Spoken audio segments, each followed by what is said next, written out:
Minutes after the hour, and we are here with Joseph Lee. Good morning, Joseph. Good morning. How are you? I am doing good. Oh, you coming in loud and clear this morning, brother. That's what I'm talking about. Outstanding. I'm had to adjust something on my end, which won't take long to do. Did he say something, Ron? Yes, he did. Okay, I could not hear him. All right. Okay. Well, that's another bug I need to work on. I've been working on that one. So, Joseph, can you hear Dee Dee? Yes, I can. I can. But she can't hear you. Oh, wow. Uh-oh. Please let her know I said good morning. Okay. All right. So we're going to lead off with last time you were on. You was asked me for some feedback, and it didn't take long to get feedback in. The feedback I got in was so positive and overwhelming.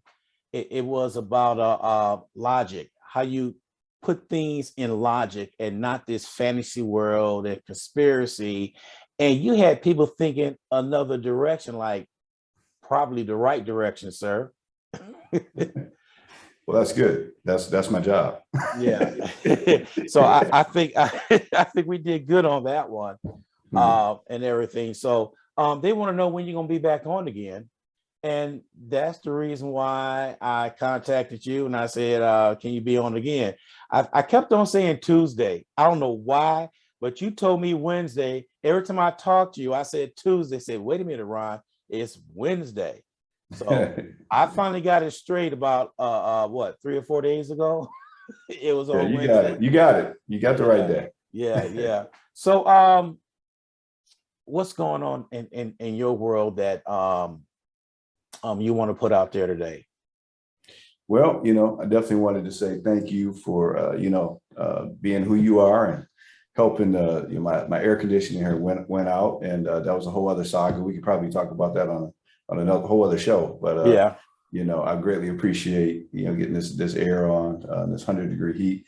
I was just reading about this tragedy about I think it's like 50 people that died in this trailer. Yeah. The migrants trying to get over it just breaks my heart knowing that there's children and people that are just trying to take advantage of the benefits of our country, but feel that they have to go through a mechanism and some unscrupulous people. And I'm just what got me is how can somebody leave 50 people in the back of a truck in 100-degree heat and just walk off, and just leave? Apparently the truck had some trouble, but I just, kind of talks about the morality and the moral code that we're living by, right, and what's going on. So it's kind of a Marvin Gaye theme here. What's going on in our society? So just prayers for those folks and their families, and just wishing for a better outcome and a better system. Yeah, that we live in. I'm sorry, I'm trying to get apparently you're not being heard. Oh, okay. So we're trying to get that going. Okay. Why, I don't know. Hey man, it's technology. Yeah, but I do know we are being recorded, so that would not be an issue. So that's one thing I wanted to do. That was the hardest thing to set up, get everything going, because everything is so crazy nowadays that I'm constantly moving on what you call, on how to get things act right. Right. Technology is just taking another dive everywhere, and it's just not doing what it should be doing. Let me see. I got you here, and it looks like we got everything going. I don't know why it's not doing that, but we could continue. So you're talking about some other things that's going on with that trailer. I was sort of stunned that Texas is in the news, and not in a positive way. And that's sort of I don't know what to say. It's sort of earth shattering on how that happens. Mm-hmm. Yeah, I'm getting a lot of calls from, my friends and people from out of state. And, we're looking kind of crazy right now, from other people, Yeah. with the Uvalde tragedy and the horrible loss of life there. And then we got this situation that we're getting too many worse in history situations happening here. I like to see us start breaking some best in history stuff, Yeah. Like, I'm sorry. I'm messing with some stuff right here. I heard a loud beat there. Yeah. It didn't scare you, did it? No, man, takes a little more than that to scare Yeah. me. What is going on? Oh, well, we could continue. Well, last time you're on, we were talking about the Second Amendment on how we are not trying to take the Second Amendment away. Everybody's a gun owner. We're not trying to do that at all. I think they're spreading the wrong thing out there. I'm all for bearing arms. I'm all for it. I mean, I have nothing against it, because if somebody kick in that door, believe me, they're gonna leave the same way they came in. Not the same way, hopefully. So I understand that part right there. So if you were trying to tell everybody, we were not doing that. We have the right to bear arms, but they just passed in Senate extended background check and all that good stuff, but they refuse to do the age limit. And I think that's important right there, the age limit itself, because if you're not old enough to handle liquor until 21, how are you old enough to handle assault rifle at 18? It's a lot, to think about. But what I'll say is, these laws are, from what I understand, the legislation to pass, it's a step, but it's a baby step, Yeah. Compared to what we got going on. And, mental health professionals like myself, it's so frustrating to do our job. And then, it's almost like a relay, we hand it off and then it just gets dropped. And I think that's important right there. The age limit is simple. So I'm hearing some background now, some feedback. Okay, there we go. So, it's going to be important to, when we diagnose somebody with suicidal ideation or homicidal ideation, or if people see signs of suicidal ideation or homicidal ideation, they're going to need to know what to do with that, and get to the police. Like the situation, what I'm understanding in Uvalde, the young man had, a bag of dead cats at one point in his life, right? And was twirling that around. And that's one of a telltale signs or a classic sign of somebody with homicidal tendencies. That's right there on the assessment checklist of if you kill animals. There's only two people typically that they grow up from that. There's you're going to either be a surgeon or be a serial killer. Those psychological profiles are very similar, almost the exact same. So when your child isn't going to be a surgeon, from his grades and whatever, you probably know that if he's doing stuff like that, or you find out that he's killing animals and all that, then that should be a red flag. When you're drawing pictures of killing people or talking about hurting people, we have to take this stuff seriously. And I'm starting to hear reports and seeing things where, law enforcement is being a little bit more proactive. When they threaten, like, social media, when somebody says something on social media, the police usually respond to that pretty quickly, right? Yeah. We just got to really get to the point where we understand what the Second Amendment is and the time it was written for. And it was supposed to be revised by now, right? With the technology that we have. So it's more than just an age limit, because, typically, to be honest with you, for minors, you can't even diagnose a minor with the mental illness. I don't know if people know that, but you can have things like, tendency of anxiety or some signs of anxiety, but you can't diagnose a child with some of these the mental disorders, right? Now you can have autism, things of that nature, but some of the things like homicidal ideation, suicidal ideation, you can say they exhibit those signs, but to give them an actual diagnosis, that really doesn't happen as a child. So some of these diagnoses that you need to get somebody banned, if we're not going to have an age limit, then you can't even get the diagnosis until you're an adult of schizophrenia or Yeah.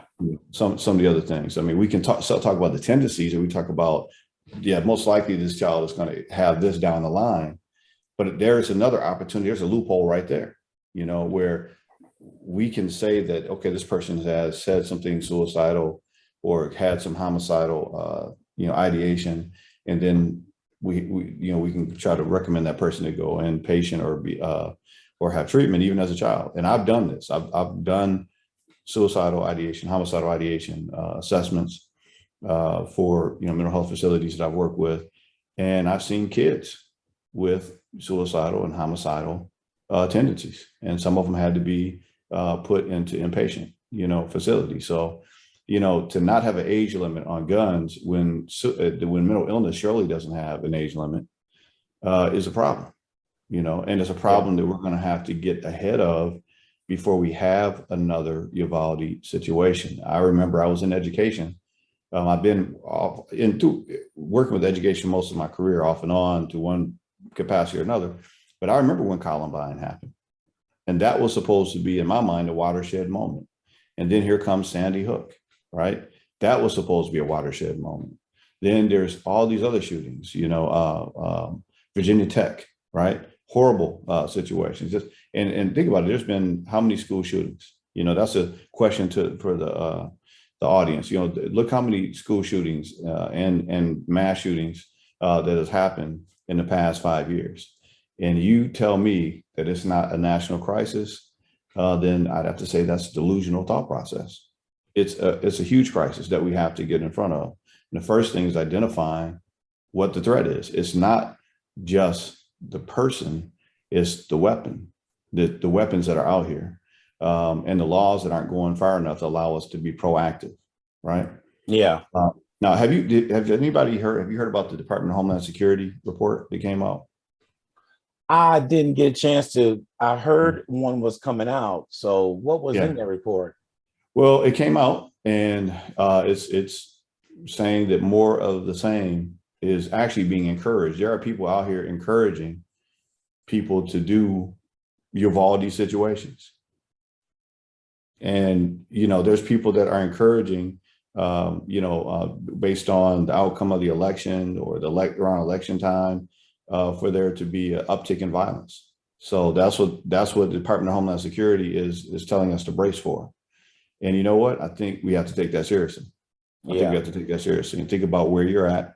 If you're in a large crowd, even at church, you'd better, think about the folks that could be out there in that parking lot or who could be coming into these churches, because we know that this is something that has happened throughout history, happened recently, happened in California, happened in was it South Carolina?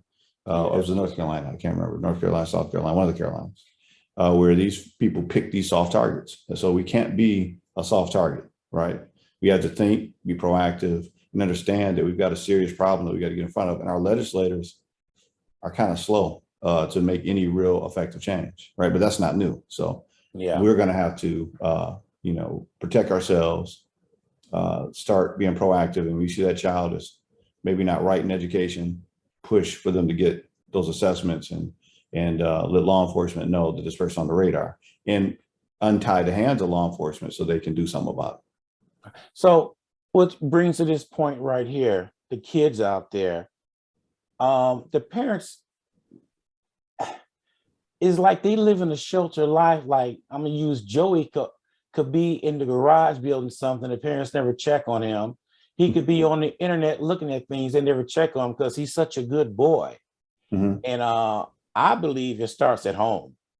You got to know what your kid is doing at that age of being a teenager, because they're very easily influenced by the wrong. That's my opinion, that they're influenced. And once they see something on there, a teenager is like a computer. They want that information. They want that information, whether it's bad or good. But unfortunately, it's bad information they're getting. And I'm thinking, shouldn't the parents have some say or role in this when this happens? Well, I think in the situation that happened not too long ago up in the Detroit area, I think that's a precedent setting situation where the young man, in the suburb of Detroit, I can't think of the name of it, actually went into the school and killed, unfortunately, some students. But beforehand, the school had recommended that the child go in for evaluation to see a professional like myself, to do assessment. And based on what I saw, what he was saying and the pictures that he was drawing and the access to weapons, I know I would have recommended that he be evaluated, from what I saw, and that would have gave the parent, a responsible parent, time to, secure weapons, make sure that, you look through and investigate his area. I highly recommend that everybody have access to everything on social media that your child has. And, they could have averted it. Now, what happened is that the parents didn't have them go in to be evaluated, from what I understand, and let them go back to school after he had just purchased a firearm, I think for this young man for Christmas or his birthday or something like that. So his parents were charged with, I think, manslaughter or something like that. And Yeah. I think that's the part of the solution. I think that if parents aren't going to be responsible with access to firearms for kids, and they're going to have to be brought up on charges, just like the child. You're responsible for what your child does. That's part of the plight of being a parent. Now, you can't be responsible for every decision, but I think access to a firearm, yeah, you're responsible Yeah. for that. Especially if the school has said, we're concerned about your child's mental well-being, and here's the images of your child saying, shooting other kids, and you don't do anything about it. You just, oh, Johnny, don't do that. No, you Yeah. need to make sure Johnny is squared away, because that's your child, that's your responsibility. If not, you're going to go to jail too. I think that would add some more accountability. And I think also these arms, well, I don't say arms dealers, that's what they essentially are, but these places that sell firearms, they're going to have to, I think they should be charged or fined a significant fine, I don't know, $400,000 or $500,000, somewhere in there. If they sell a firearm to underage person that goes out and, does a mass shooting situation, they shouldn't be let off the hook either. Right. So Yeah. I think once we start seeing some legislation like that, then we can start making a difference. But the problem with that is it affects the money, and organizations like the NRA and whatnot, they're very defensive when it comes to the purse string being tightened up. So, that's why, we should have been making these changes, making some serious changes long time ago. The red flag laws, come on now. What is that? What are we talking about? They're kind of, sort of trying to do something, but the fact I have to go and petition the court to have the weapons removed, how long does that take? I don't know. Maybe we should get an attorney on here to see what that process is, to petition a court to get guns removed from somebody that is unstable. And the danger of that is they can go out while you're petitioning the court and do what they were planning on doing. Yeah, because if you could buy an assault rifle and 200 or 300 rounds the same day, to me, that's a red flag right there. Somebody's intending on doing something. Well, we've got so many people that have during the pandemic, bought everything that they could buy. There was, I don't know if you remember this, but there was a ammo shortage. Yeah, during the I remember pandemic. that. You couldn't even, if you went to any of the sporting good places, you couldn't get things like buckshot, and you couldn't get things like 9mm rounds at times and things of that nature. So it's like, wow. And then I remember I went into one of the gun stores here, and I remember, I'll never forget walking in and just seeing this whole big wall that used to have guns empty. just completely empty, you know? And I was just like, my goodness, man, so where are these guns? They're out in the community, right? Yeah. They're out in the community. And, you know, I don't remember seeing too many safes being sold at the same time. So, you know, just logic, you know, just basic logic. If you got all these guns out here, people that are irresponsible, which we know they are, and we've got people with mental illness, and it's a huge amount of mental illness in cities like San Antonio and bigger cities like Houston and Dallas. There's huge deficits in mental health care in terms of, you know, people that are being serviced every week here in San Antonio. I tell people, call Clarity, call San Antonio Behavioral Health, see if there's beds available, and they'll tell you, no, there's no beds available. So if all the places are full, then where are the other people that can't receive services? They're in the community, and where all these guns are. Yeah. And with these weak laws, we're kind of sitting ducks for these folks. Well, you know, I want to backtrack to the schools for a second. There was a situation in one of San Antonio school districts where a kid was expelled for beating up another kid pretty bad. They let him back in. He did the same thing again. So they did the same thing again, but they said their hands are tied, that they don't know what else to do. But you call the police, have them arrested. It's just like, you can't keep on bringing this problem back. It's got to be fixed. Something's got to be done. So you're right. Part of it, the law need to be written where this one-time incident like this, when you beat a kid up pretty bad, to put him in the hospital with some broken bones, that's not simple assault. No, You know, it's different. And they will turn around and charge a teenager as an adult if it's a heinous crime. But to me, beating up another kid in school, which was an underclassman, to me, that's good enough to me as a heinous crime. You break somebody's bones and beat them up, put them in the hospital, you know, something's got to be said and done about that. That's just the start of this kid doing something else bigger down the line. Yeah, you know, when we get these warnings, right, where children are habitual, violent,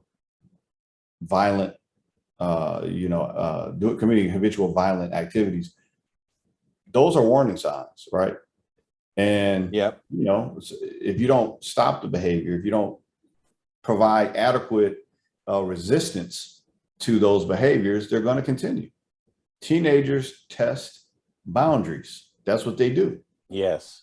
And if you don't have a wall for them to hit when they're doing the wrong things, and guess what? They're going to keep pushing. So they find that wall. And what they typically find without the proper amount of resistance is the inside of a prison cell wall. That's where the stop is. And, you know, it's not known, right? It's for a long time, we've known that they have based building prisons on third grade performance in school, right? So if so many kids are failing in third grade, they've deduced that the need for incarceration is going to be X based on what they see in third grade. So it's almost like I don't know if I want to say we've given up, but part of school is not just education, it's also socialization, right? You're supposed to be teaching kids what society will accept while you're getting your education and hopefully preparing you to be a productive member of society. I dare say that's where our challenge is how to teach socialization more effectively, maybe even morality in some of these schools. I mean, and I asked somebody asked me, well, Joe, when did all these shootings start? I said, you know, you think about it. Me and you are old enough, Ron, where we remember when there was prayer in school, right? Yep. How many school shootings was going on then? I'm going to say zero because I never heard of any. And if you think about it, how many of these schools that are religious based have had a school shooting? Look, everybody look for themselves. So think about it. Now, there's a big implicit thing there. If you take God out of the schools, then what comes in? And I'll leave it at that. Yeah, you don't need to say, yeah, okay. you're right about that. You take now, Hey, it's in the word. You know, I don't mean to preach on Monday, or Wednesday. What day is it? Wednesday? I don't mean to preach on Wednesday, but they say, you know, well, if God isn't in there, then you got anything coming in there. And Satan comes to kill, steal, and destroy, right? That's what his job is. So I'll be doggone if that's not what's going on in our schools. We got any and everything going on in a lot of our schools. You don't want to know how many times I've had to go to a school about a suicide or a shooting / multiple shooting situation where a teenager shot somebody and the other person shot at them and they both are dead. You know, that just happened recently. I mean, I can't say the school, can't say the situation, but if you watch the news here in San Antonio, you'll could probably look back at it and figure it out. But right. The fact of the matter is, what is going on? You can't romanticize access to military grade weapons, not address mental health, not address the deficits in education, and not think we're going to be in this situation that we're in right now. And, we've talked, so I'm gonna put it out here. We've got almost half of the country delusional. That's a problem. That's a real problem. Because if half the country is delusional, almost half,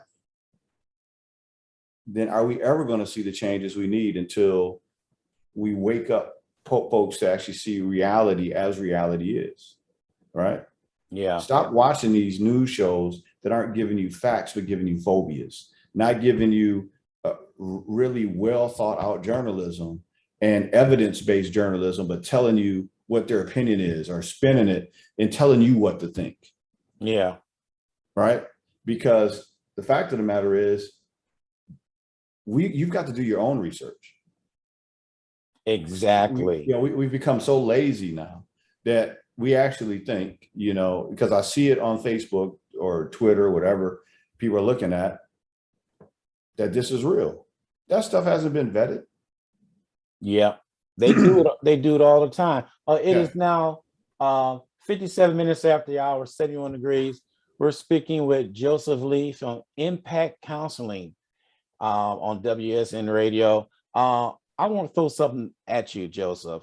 Yes. Hopefully I can catch it. How a large percentage of so many kids were bullied in school? Does that have to do with if they're being bullied? Is their tipping point comes, I'm not taking it anymore, and they take it out on everybody? Yeah, I mean, that's a large part of large part of the shootings that we see. Kids have previously been bullied. They previously were the kids that don't fit in. And, so when I'm in the schools, I would tell people, if you see a kid that's not, fitting in, not adjusting well, don't be the kid that teases them. Don't be the kid that you better befriend that child, because if they snap, you want to be one of the ones that they pass when they come in there with a firearm. I hate to put it out there like that. And if you see them being bullied, you need to go tell somebody, because a life you may save may be your own or somebody else's. Because, that's if you check the history, that's one of the main reasons kids either implode or explode when they're bullied. If they implode, you know what that is? That's suicide. If they explode, that's an active shooter situation. Now, switching it just a little bit with active shooters, there's also been a rash of active shooters in the workplaces too. People just snap for no reason, and a lot of them are going after their bosses, from what I see. When they say a manager was shot and killed and his associates, will that be somebody that was bullied in life, or they just have a mental illness? It's really hard. I'm just asking the question. It's probably hard to answer, but I just want to know. Well, each situation, Ron, is different. And you never know what you're dealing with. You see, a lot of people, a lot of people have issues before they even go to work, right?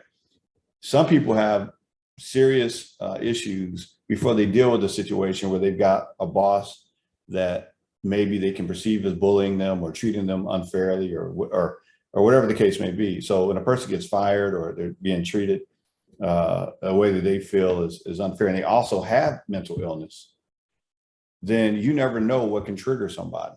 Or you don't know by looking at somebody if they're really severely depressed. I mean, there's signs, there's things that you can look at, but in this DSM, when you see somebody that's got major depression, and that's gone on for a long period of time, there's been studies that have shown that a person with severe mental illness is just like somebody with acute pain. It's that serious. So at a certain point, people snap. There was a case, I think it was a couple of weeks ago, where a guy was in pain and he had surgery. I guess it didn't go the way he expected. He came in and he killed the surgeon. Yeah, I was out in California, I think. Yeah. So you never know what's going to set somebody off. But when you're in pain, either physically, psychologically, and you can't get any relief, sometimes people, say, I'm gonna strike out, right? And this is how they strike out. So what is the solution? We got to have some empathy. We got to have some understanding and look outside of our bubble and say, okay, this person might not be okay. Asking a simple question: are you okay? How can I help you? It'll get better, guaranteed. And it just sometimes, wouldn't it be sad if all those people that have turned into these active shooters, if somebody would have just reached out to them and connected with them? Therapists, we can't, most of us have waiting lists since the pandemic. We can't see enough people, right? Yeah. So we're going to have to, as a society, start doing a better job embracing and being proactive and catching some of these folks, kind of like it was back when we were younger, right? If we saw somebody else's child acting up, everybody in the neighborhood had permission to discipline that child. Right. And then you're going to get disciplined because somebody in the community had to discipline you. You embarrassed the family. So you're about to get a double dose of discipline. Yeah, you're right. Or if not a triple dose, right? So it taught respect. And kids appreciate, believe it or not, boundaries. They appreciate them. But if you let your kid do whatever, talk to you any type of way, I believe in giving a child freedom. But just like Montesquieu said, in the spirit of the laws, you give them hedges and they can operate within those hedges. You can't do this and you can't do that. But everything in here you're allowed to do. As soon as they hit that hedge, it's got to be a consequence. If not, they run amok. And then we buy games and things for these kids that they can practice doing all the things that we don't want to see in society. Go figure. One of the top games right now in the country is Call of Duty. Yeah. One of the top games in the country for the past decade or more has been Grand Theft Auto. It's in the name, Grand Theft Auto. Yeah. One of the best. Yeah.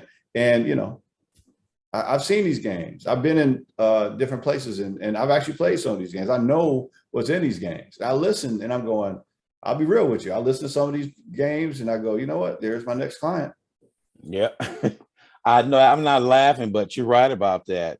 Yeah. I mean, you can hear them. And sometimes there's little kids on these games with everything you could possibly imagine going on in them. And then I guess if you're a kid playing this for years, reality probably looks a little different for you. Especially when you realize I should have been maybe studying. I should have been maybe doing some other things. And society failed them by not giving them the adequate boundaries. So then what do? They attack society. And where do they attack it? At school, church, or a store like Buffalo, New York.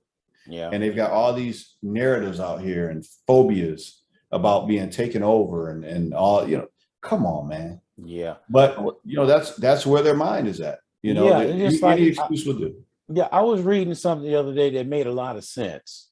A little girl or a guy asked Mama, "How was it when you were growing up?" So took the game away, cut off the internet, gave him a popsicle, and said, "Don't come back in the house till the street light comes on." You know, we grew up in that world where we went out, we interacted with our neighbor kids, we had fun, we had Yeah. baseball teams, we did things. Now everything is right in front of them. If you send a kid to his room, back in the days when you were sent to the room, there was nothing there but a bed and four walls. Now they got a TV, video games, they may have a refrigerator in there and a microwave. It's just like going to a hotel room. Oh yeah, I'll go to my room. But you tell a kid to go outside right now and play, they break down and have a heart attack. So Don't even know what to do. yeah, When you things have say go out and changed. play, Yeah. what does that mean? Like play with what? Do what? we They look at you made like up you games. crazy. The neighborhood kids, we made up games. We had fun the whole time. Lunchtime came around, we went outside, went inside, ate lunch, went back out, then come back into dinner time. Listen, I think you've hit the nail on the head in terms of one of the things that I see is the reason why a lot of our kids don't know how to socialize because they don't have those interactions. How many lessons in life did we learn just playing out in the street, playing football, and then watching, the cars coming, and we all had to look out for each other and be like, car, and then you go over to the side and the car go past and come back. Well, that's teaching you situational awareness right there. That's teaching you empathy right there. Yeah. And you're having fun. You're getting exercise. So many things that we did when we were younger that these kids don't have the opportunity to do because they're playing majority of the time in an illusionary world. And it's an expensive illusionary world at that. These games are $50, $60. The PlayStation 5, you look it up. Everybody look it up. See how much that thing costs. PlayStation 4, all the now they have the virtual reality headsets, so you can literally live and play in a different world. So I guess when are we going to start focusing on good old fashioned communication, socialization, empathy, understanding? And since we have on the dollar and God we trust, why don't we actually apply that to education and other things again? Yeah. Because if any time in society we needed prayer, today is the day. Amen to that. Today is the day. So, I don't know if any pastors want me to talk in their church, but I would tell them that I see them as a very essential tool in our role back to sanity and spirituality, morality, the church. Because back when we were more morally sound, the church was playing a key role in that. Right. And half of the kids now ask them anything about the Bible or anything about, they'll look at you like you're crazy. A lot of them, but ask them about GTA or Call of Duty or any other game where you can commit multiple homicides in 5 minutes. They can spit it out. But see, Yeah. what you said with the games and stuff, I'm gonna say it again. Partly, it's the parents' fault because they're using those tools as a babysitter to keep them out of their hair. See, some of the parents are so guilty. This is just my opinion. Are so guilty of not raising that child. They're letting video games and their internet raise that child and not there. So how are they instilling belief in the kids when they come back to it? Well, the internet said this, the internet said that, the internet did this, the game did this, the game did that. You don't hear one thing about, well, my dad told me this, my mom told me this. It's all what the games are telling them. To me, that is a major issue. It is, and I'm not quite sure. Back years ago, we had this thing called Table Talk, where we recommended that families take the phone, cell phones, iPads, everything, and just leave them at the door, charge them, and have family dinner at least once a week, but every night if possible. And you allow the child to talk about whatever they wanted to talk about. And then you could express your concerns and whatnot. And we did some research on like the effectiveness of that, you know, in teenage pregnancy, violence, acting out in school, all that. And the numbers dropped dramatically because the kids wanted just to be heard. You know, they wanted the opportunity to express that I'm having a bad day. This kid is messing with me, whatever. But if you just go through life and they're going through all these things, figuring life out on their own, then you have all these things out here that can misguide the teenagers. Like you said, they're thirsty for information. They pretend like they know it all, but they're really thirsty for information. Yeah. And if we don't provide them information and an example for them to follow, then guess what? They're going to pick their own example. They're going to pick their own information. And this is what we're seeing right now. So that's the thing. We've got to get back to some good old common sense and values. And, you know, it's really, it's not complicated, but it is time consuming. But you know, we have to check our own priorities. Yeah. You know, how much time are we spending talking to our children, finding out what's going on in their day, finding out what they're concerned about, finding out what they're thinking about, finding out who their friends are, finding out what they're doing on social media. And I know some people are like, well, how can you do all that? Easy. It's easy. You're in control of that. Yeah, but like you said, the kids are smart. Now there's something that came out about a week ago. They know how to put certain emojis together to send a secret message. And I'm saying these kids are smart. They can figure that out, but they can't figure out 2 + 2. I'm just saying. So when they do things like that, they are very intelligent when it comes down to deceiving their parents and deceiving other things. They emojis. Come on now. Well, you know, Ron, okay, so you heard that saying, there's nothing new under the sun. Yeah. It's the same thing with technology and everything else. See, back in the day, our parents had something mastered that we have kind of moved away from. I call it the pop-up. They would just pop up. Yeah. When you least expect it.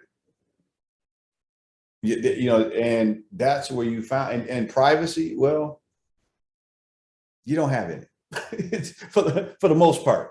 You can have some, I mean, obviously when you're getting dressed or whatever the case may be, but no, I need to know what you're writing down. I need to know who you're talking to. For the most part, I need to listen to that conversation. I need to see the text messages going back and forth. And you know what, when you start popping up in places they don't expect you, or you open up, you should have go through all those apps, click them and see where they take you. Yeah.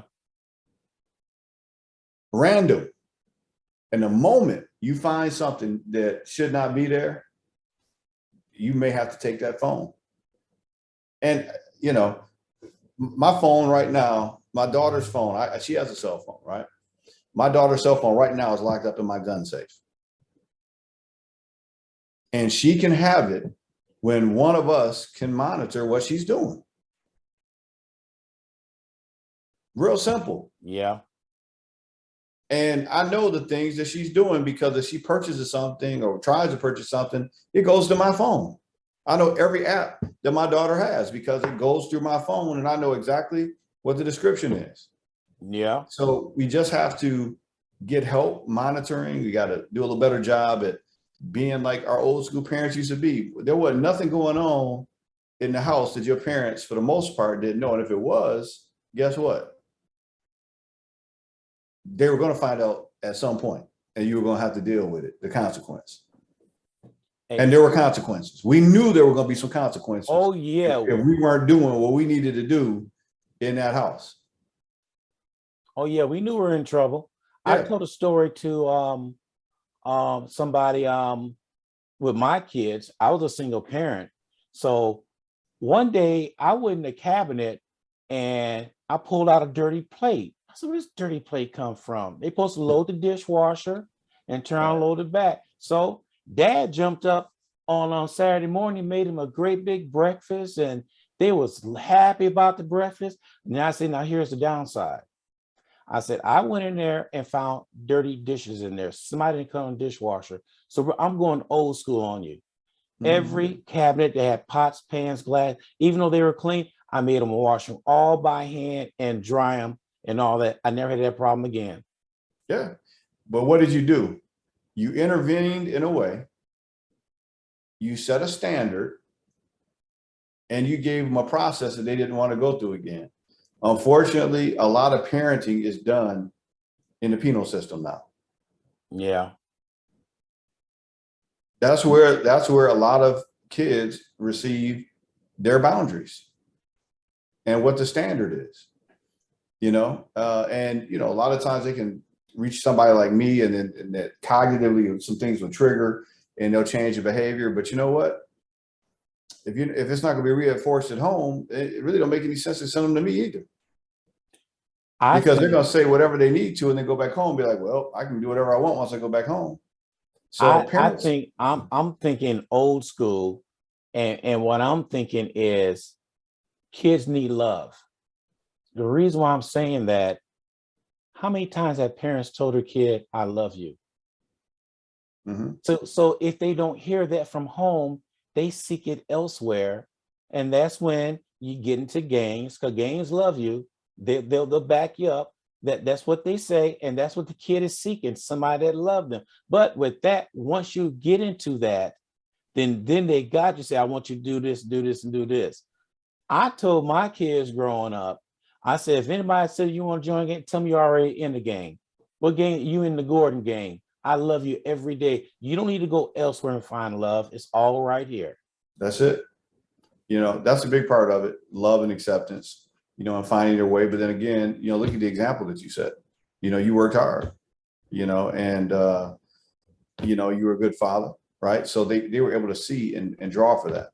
What about the kids that don't have those role models in the home, right? Yeah. Where do they go and look, right? And how do they deal with it? And we used to have people in the community that, people, the mythical, not mythical, but the real Big Mama, in most communities, there was somebody that would you can go to their house and they'd feed you. They care about you, look out for you.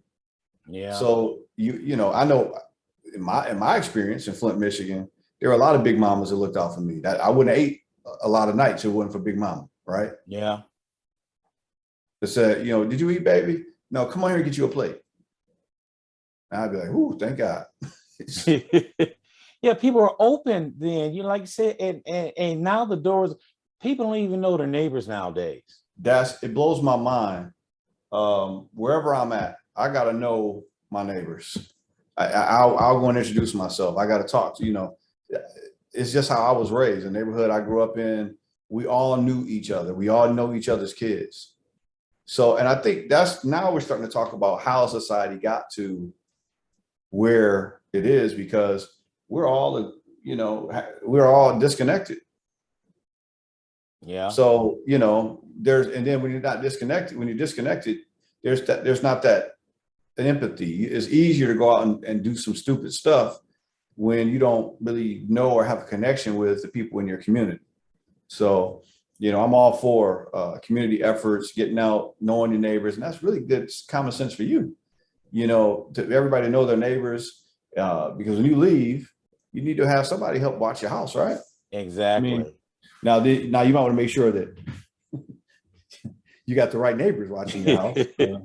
Yeah, you're right. So maybe use your observational and situational awareness skills, but we got to get back to some of that, man. I mean, in school too, there was another thing other than God being in the schools and being able to pray every day, along with the Pledge of Allegiance back in the day, how we used to have it. Parents, the teachers used to come from that community. Right. See, that's the other factor. you weren't going to act up because that teacher lived right in the community, knew your family, knew your brothers and sisters, you know, and it just, we've kind of moved away from, we've gotten disconnected. We got to figure out how to reconnect. And you would think with all this technology, we would figure out a way to connect in a healthy way. But Yeah. seems like we're connecting in an unhealthy way. Yeah. And another thing I think that's missing with society and neighbors and everybody else is that trust that you build and that respect you build. You can't do that if you don't go out there and talk to them, you know what they are. And you know, with our group that we run around with, we all do certain things, and then we find somebody else that I didn't know you did that type of work. You Mhm. know, like people scared to say what they do. They so standoffish. You know, they scared to meet new people. Or they so really want to stay in their little bubble. You know, I was out, I do karaoke and I go to different places, and, karaoke Dee Dee, if she can hear me, much love. But I was at another spot. This was not karaoke Dee Dee's venue. I went to another venue and ran into a person. I was like, "What's going on? How you doing?" And the response was, "Do I know you?" And I was like, "Do you need to? do you need to know me to speak?" You know what I'm saying? It's this mentality, it's this mindset that we've got that, I don't know, it's phobic, scared, thinking I want something from you, whatever. I don't know what it is, but I know one thing: we better get past it, because if we can't see each other as connected, then we can easily start becoming each other's enemy. Yeah.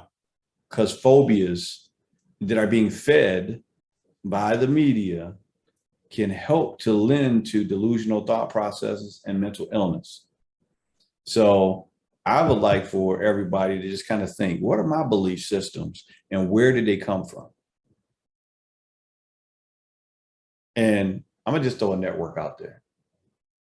If your belief system is being reinforced and then led by Fox News, please reevaluate.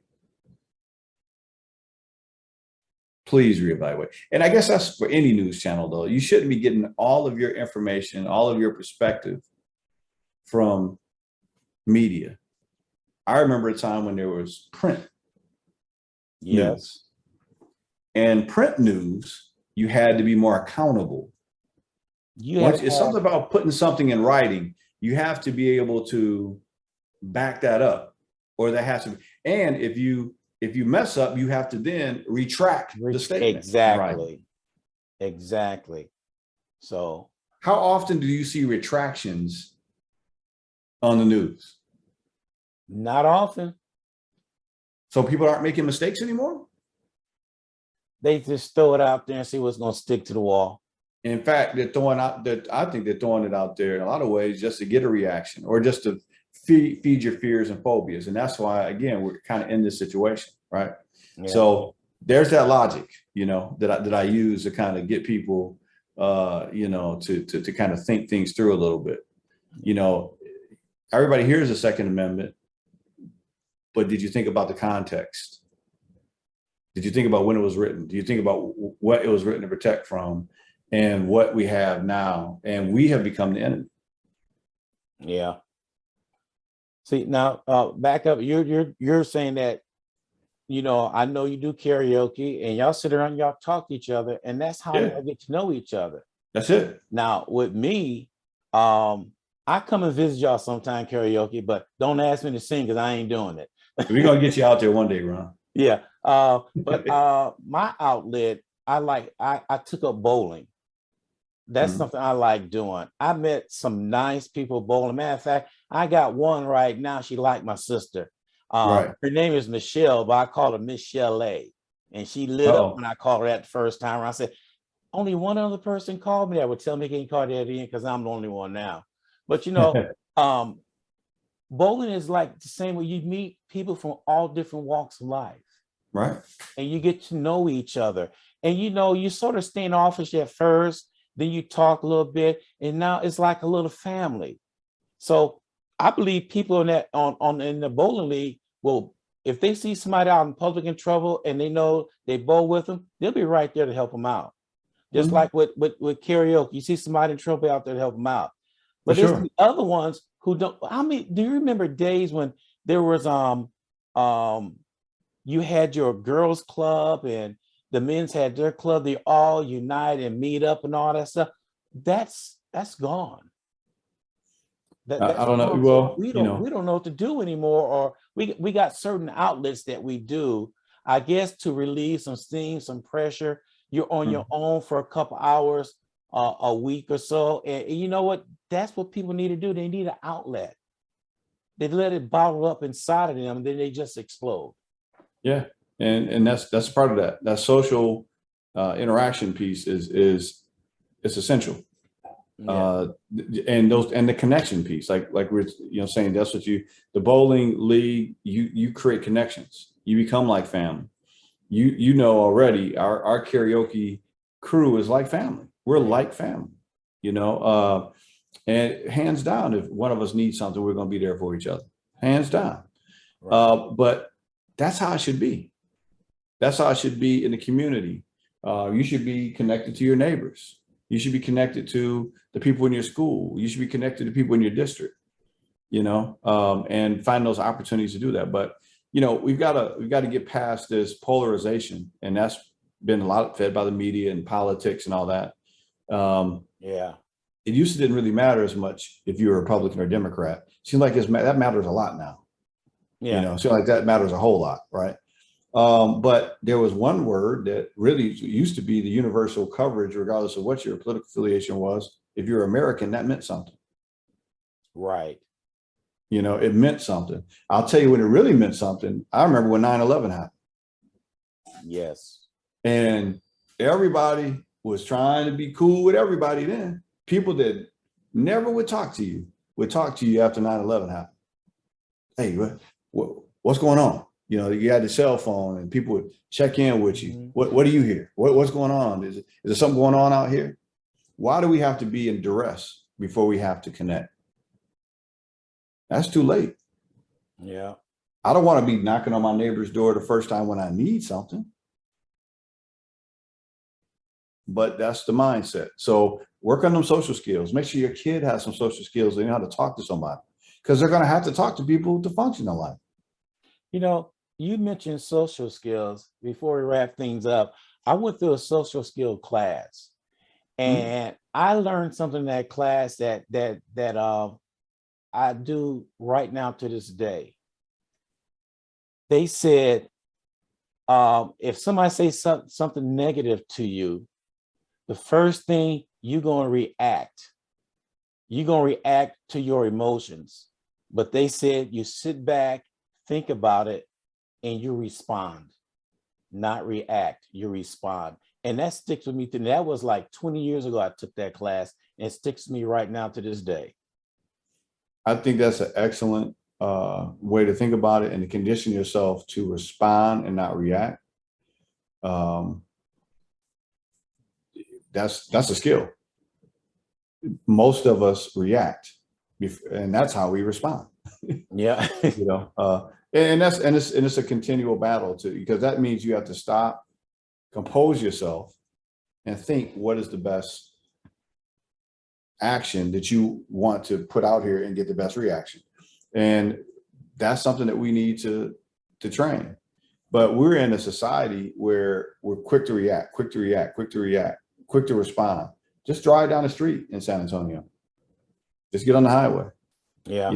People are quick to react, slow to let you Yeah. merge, but quick to Yeah. react. If you make a mistake, as if they haven't been someplace they don't know where they are going, and you slow down a little bit, and people are blowing on the horn. I turned my corner one day, and I guess I didn't turn my corner fast enough, and somebody laid on the horn. And I was like, wow, I didn't turn the corner fast enough for you. And then somebody can get mad from that, but you honking at the horn at me in my neighborhood, turn on road rage, right? Yeah. That's reaction, right? Other countries don't have road rage. I don't think they have road rage in Japan too much. Yeah. But Because that my key word I tell everybody, my word of the day, and it's every day, is patience. Yeah. You We gotta could use have patience. that's a good way to end it, Ron. I think Yeah. we need to have more patience on some things, but we need to respond on a few other things. Election time is rolling around.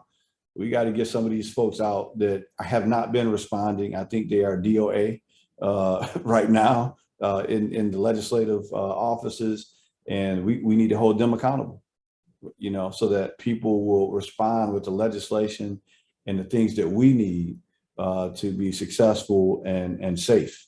And I think that's where we're at now. Stop responding for the NRA and respond for me and my kids and the kids in the community so we can be safe.